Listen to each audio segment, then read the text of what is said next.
መንኩሱ ቢላችሁ እሺ አትበሉት ቶሎ። አግቡ ቢላችሁ እሺ አትበሉት። እኔ የምለው እሱን ነው። ቶሎ እንድታገቡ የሚያስወስናችሁ መንፈስ ቅዱስ አይደለም፣ ዲያብሎስ ነው። ቶሎ የሚያስመነኩስም መንፈስ ቅዱስ አይደለም፣ በፍጹም ዲያብሎስ ነው።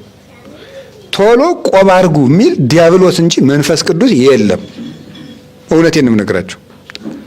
ቆይቶ አስተውሎ ወደ ገዳም ለመግባትም ወስኖ አስተውሎ መከራውን ፈትኖ አባታችን አቡነ ተክለ ሃይማኖትን አንድ ሰው መንገድ ላይ ወድቆ ከሞት ቀስቅሰው አነሱትና አባቴ ካንተ ጋር መነኩሴ ሆኜ መኖር እፈልጋለሁ ሲላቸው ምንድን ያሉ? ትክልኑ ጸዊረ ጻማ ሆሙ ለቅዱሳን፣ የቅዱሳንን መከራ መሸከም ትችላለህ ነበር ያሉት። እና ሰው ልመንኩስ እንኳን ቢላችሁ አረ አይሆንልህም ነው የሚባለው፣ ይሆንልህ አይባልም። ላግባም ሲል አይሆንልህም ነው ማለት። ቀስ በል ነው ማለት ያለባችሁ ማለት ነው። ሳያስብበት ሰው ገብቶ ነው ከዚያ በኋላ መከራውን የሚማቀቀው ዲያብሎስ። ተራራውን ሜዳ ማሩን አምርሮ ወተቱን አጥቁሮ ማሳየት ለዲያብሎስ ልማዱ ነው ይላሉ አባቶቻችን። ማሩን አምርሮ ወተቱን አጥቁሮ ያሳያል። እሬቱን ያጣፍጠዋል፣ ማሩን እሬት ያደርገዋል። ስለዚህ ለምንፈልገው ነገር መቸኮል የለብንም። ሁሉም ነገር በጊዜው ይደርሳል።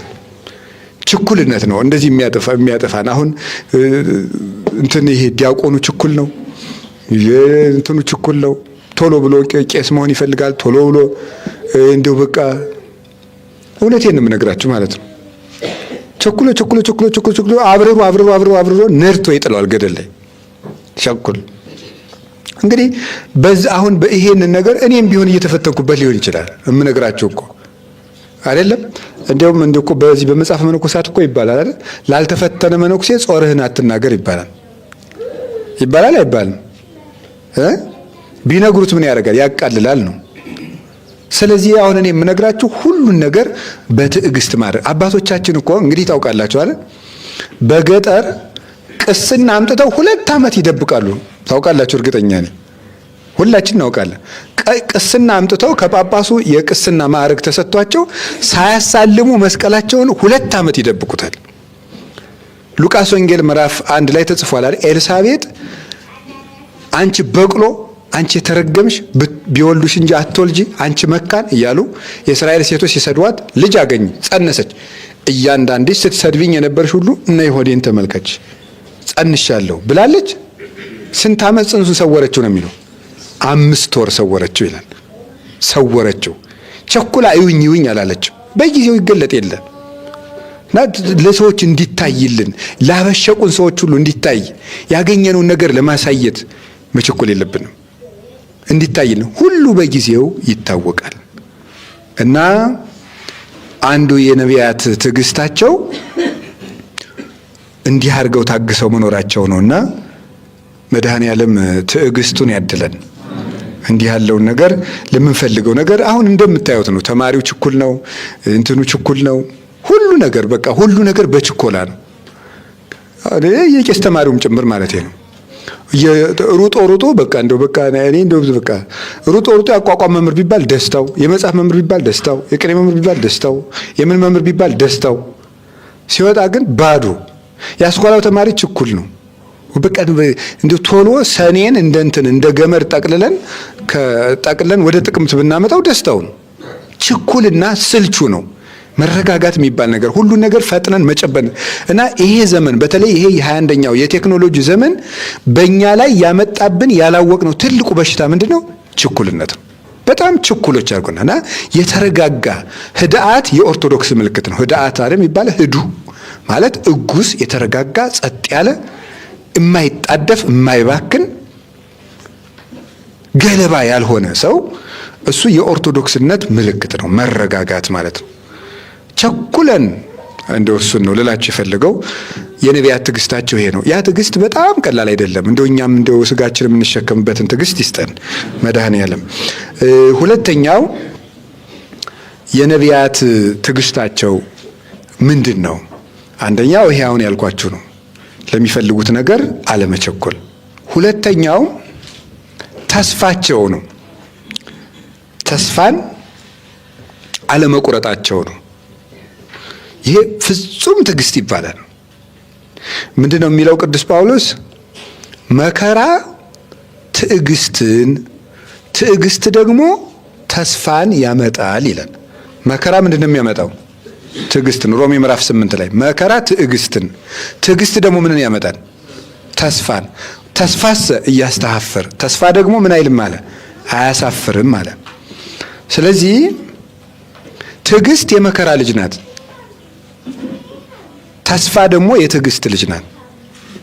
የምትወለደው ከትዕግስት ነው ተስፋ። እና ነቢያትን የምናደንቃቸው ተስፋቸውን አለመቁረጣቸው ነው። ለዚያውም ተስፋውን የሚታገሉ ምኖች እያሉ ነው? ብዙ ተስፋ አስቆራጭ መከራዎች እየመጡ። ከነዚህ ውስጥ 1 2 3 ልጥቀስላችሁ።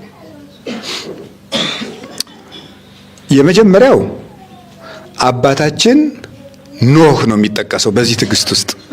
ኖህ በነቢያት ትዕግስት ውስጥ ከሚጠቀሱ አባቶች አንዱ አባታችን ኖህ ነው። እንግዲህ ኖህ እግዚአብሔር ይህንን ዓለም ለማጥፋት የጥፋት ውሃ አመጣለሁ ካለው በኋላ አንተ የምትድንበት ምን ስራ ነው ያለው? አቤት! ስንት ዓመት ነው የሰራ መርከብ? እንዲህ እንግዲህ ይገርማል። እናንተ አሁን ትሰራላችሁ? እኔና እናንተ ብንሆን እስቲ አስቡት። እውነቴን እኮ የምነግራችሁ እግዚአብሔር የዛሬ 100 ዓመት የሆነ ጸጋ ስለምሰጥህ 100 ዓመት ጀልባ ሲራ ቢለን አሁን ጣና መጥቶ ማለት ትሰራላችሁ ወይ? ጀልባ 100 ዓመት እየሰራ ጀልባ ብቻ ሲሰለች ጀልባ ብቻ እየሰራ 100 ዓመት እንዴት ስልችት የሚል ነገር ነው። የትዕግስት ነው። ለምንድን ነው በቃ እኔ ጥሩ ሰው ነኝ በቃ እነዚህን አጥፋና እኔን ዛሬ አንሳፈኝ ነው የምለው። እኔ እንዴ 100 ዓመት እኔ ምን ጨነቀ ብዬ አንስ ቆርጥ ስቀጥል 100 ዓመት ጀልባ እኔ አልሰራም። እናንተ ትሰራላችሁ? አይታወቅም። ትሰራላችሁ። እኔ ቦን አልዋሽም። እንዴት እንዲህ የምሰራ እኔ ጀልባዬ 100 ዓመት እንዴት እሰራለሁ? ያቸው የሚያምን ሰው እንደዚያ ነው። የዛሬ እግዚአብሔር መቼ እመጣለሁ ነው ያለው? 100 ዓመት። እስከ ዛሬ 100 ዓመት ምን እያልክ ጠብቀኝ፣ እየሰራህ ጠብቀኝ ነው። 100 ዓመት ሙሉ መርከብ እየሰራ ጠብቀኝ። ይህ አስደናቂ ትዕግስት ነው። እናንተ እግዚአብሔርን ተስፋ ባደረጋችሁበት ነገር ስንት ዓመት ትጠብቁታላችሁ? እግዚአብሔር ትቶኛል የምንለው አሁን ስንት ዓመት ታግሰን ነው? እስቲ እግዚአብሔር ያሳያችሁ። ስንት ዓመት ነው? አሁን እንደው እግዚአብሔር ልጄ ትዕግስት ይሄ ነው፣ ልጄ ትዕግስትሽ ይሄ ነው ቢለን አናፍርም? በጣም እኮ የሚያሳፍር እግዚአብሔር 100 ዓመት የጠበቀ ኖህ ፍጹም የትዕግስት አባት ነው። እግዚአብሔር በ100 ዓመት ለዚያውም ለሱ ግን ሲነግረው ስንት ዓመት ነው ያለው? 120 ነው ያለው። እሺ ነው ያለው። የዛሬ 120 ዓመት ስለምመጣ መርከብ ስራ። ቃሉን ደግሞ ዝም ብላችሁ ስታዩት ግርም ምንም ያደርገው መርከቡን ከመቼ ጀምረ ስራ አይልም። 3 ወር ሲቀረው ጀምር አይልም። ዛሬ ጀምር አይልም። ነገ ጀምር አይልም። እንጨቱን ነገ ሊያመጡልሃል አይልም።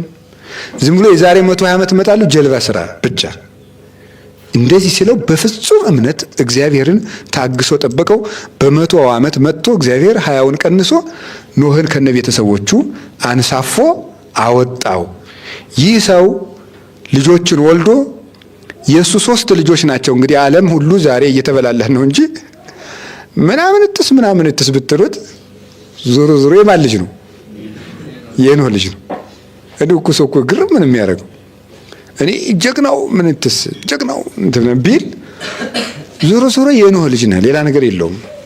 ኖህ ሴምን፣ ያፌትን፣ ካምን ወልዷል።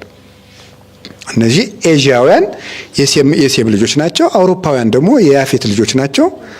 አፍሪካውያን ደግሞ የካም ልጆች ናቸው። ስለዚህ በሌላ ጊዜ የተቀላቅለው ሊሆን ይችላል። ሁሉም የአንድ ሰው ልጅ ነው። ይሄ ሰው ዓለምን የሞላ ዘር በረከት እግዚአብሔር የባረከው 100 ዓመት እግዚአብሔርን ስለጠበቀው ነው። 100 ዓመት በመጠበቁ እግዚአብሔርን ታግሶ በመቆየቱ አንደኛ ዘሩ በዓለም የተባረከ ሆኖ ሞላለት፣ ሁለተኛ ከመከራ ተረፈ። እኛንም ደግሞ በረከት እንድናገኝ ከመከራ እንድንድን የኖህን ትዕግስት ያድለን።